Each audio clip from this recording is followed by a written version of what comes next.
Hey everybody, just wanted to give you guys a quick update to what's going on here. This came out of Infowars last night.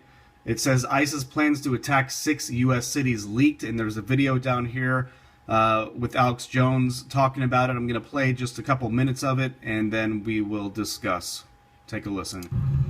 As you know, Infowars.com and our expert guests have predicted that we would see exponential ISIS attacks in Europe and the United States. Every year, they're roughly doubling. Now, I had Tim Kennedy, famous UFC fighter, but not known for the fact that he's one of the most elite Army soldiers in anti-terrorism alive today. Highest level units, I'll just stop right there.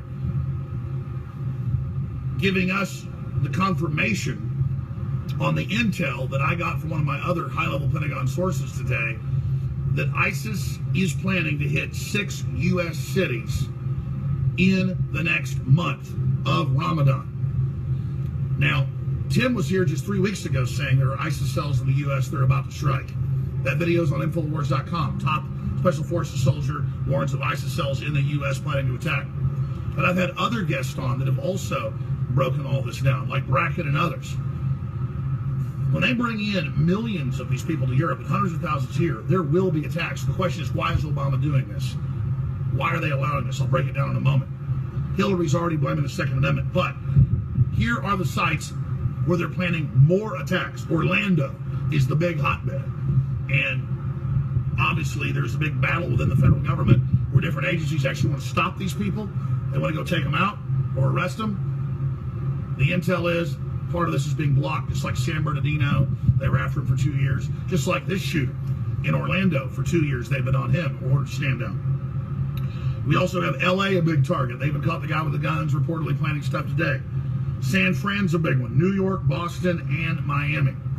And of course, there's other targets as well. But this is what's happening currently right now. And the military's had its hands. So I'm going to stop it right there. Clearly, that's alarming information. He's talking about how he has a Pentagon source that's told him that these cities are on the kill list. So I've always had my doubts about Alex Jones. For those of you guys who don't know who he is, he operates an alternative news network called Infowars down in Austin, Texas. He's been doing it for over 20 years, and he's pretty much the main face of alternative news out there, and has a lot of reputable guests on his show.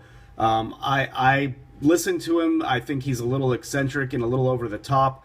And I also think that this guy, the fact that he hasn't been killed yet by the quote-unquote Illuminati or whoever the puppet masters are, makes me wonder. A lot of people out there say he's a shill, he's a plant, he's in there to give us disinformation and blah, blah, blah, blah, blah. So I take everything he has to say with a grain of salt. A lot of stuff he's said in the past has not come true.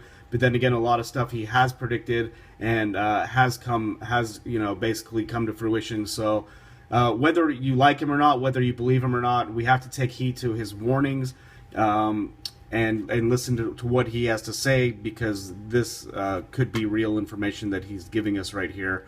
In any case, it's just coincidental that it's coinciding with everything that's going on with Ramadan going on this month. We've got warnings that ISIS has basically pledged and told all the lone wolf guys out there in Europe and the U.S. to basically martyr themselves during the month of Ramadan and create as much havoc and violence as they can, which we obviously saw in Orlando the other night was part of that, which ISIS claimed responsibility for. I'm putting ISIS in quotation marks there as I say it, because we all know that ISIS is not really a real entity, but we all know that. In any case, out of Zero Hedge, there was a kill list that actually came out as well from ISIS that included 600 Florida residents, but there are also 8,000 other people on this list, mostly Americans, and they're saying that they're targeting civilians with this list.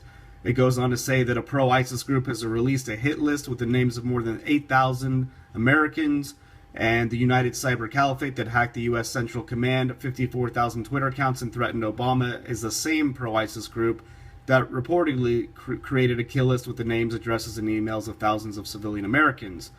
Reports of the list came to light online when Vocata reported the list was shared via encrypted app Telegram and called on supporters to kill. Former FBI agent turned lawyer Stuart Kaplan says the threat is especially alarming because the people on the list are civilians who don't have the security necessary to protect themselves. Quote, "It's going to create some hysteria," he said. Kaplan believes civilians from our community are on the list. So we've got that coming out of Zero Hedge. We've got the warnings from Ramadan, from the U.S. government talking about violence from Ramadan, and then we've also got, obviously, of course, the FBI director who came out last year saying that ISIS is present in all 50 states. So we know ISIS has infiltrated our country. We know they're put in place. We know we're just waiting for their quote-unquote bosses or people in charge to give them the green light to carry out these attacks. And, you know, we've got these, in recent times, we've got these drills taking place. We've got active shooter drills continuously taking place across the country.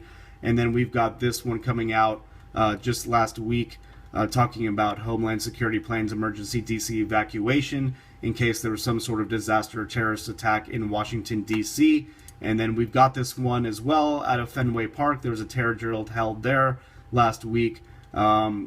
Basically a counterterrorism exercise that included simulated explosions and gunfire. And just for shits and giggles, I went over to the Red Sox schedule for this year, and they've been away for the past few weeks, but today they start their home games that run through the 23rd, and then they go away again, and they come back on July, and they start back on the 1st through the 5th, and the 5th is when Ramadan ends. So that's basically a window. I'm obviously just spitballing here, speculating, but if there were to pull off some sort of terrorist attack, false flag attack, what have you, at Fenway Park, it would be during this window when they're having their home games. So we have to be on the lookout for that and see if something could take place then. So we've also got drills going on over in Europe for the Euro 2016 in France. They're doing mock terror training exercises as the tournament venues can be potential targets for terrorist attacks. So basically we've got all this going on, all these terror drills going on across the country as well as over in Europe. And we've got this window of opportunity for ISIS to carry out these attacks during Ramadan, which is ending on July 5th. So that's all I got, guys. Just want to share that information with you. Like I said, it's pretty specific and alarming information that Alex Jones is giving us via his quote-unquote Pentagon source.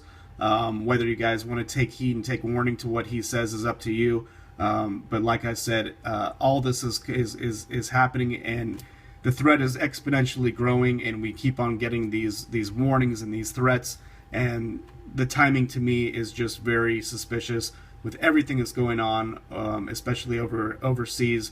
Geopolitically with Russia and NATO, they continue their threats and their buildup of forces, provoking Russia. We've got aircraft carriers who have taken to the seas over in China. We've got one in Japan. We've got one. We've got them over in the Med now, and all of this provocations continue, and all coinciding, of course, with economic collapse. We've got George Soros and some of the biggest billionaires in the world who have basically taken out their money out of the stock market, and they've invested it in gold, and the list goes on, and I can continue with that. But in any case, I wanted to share that with you. Feel free to leave your comments below. Let me know what you guys think, and keep your eyes open, guys. Stay at the ready, and stay vigilant, and hopefully we'll get through this, and good will prevail in the end. All right, you have a good week. I'll see you in my next video. Take care.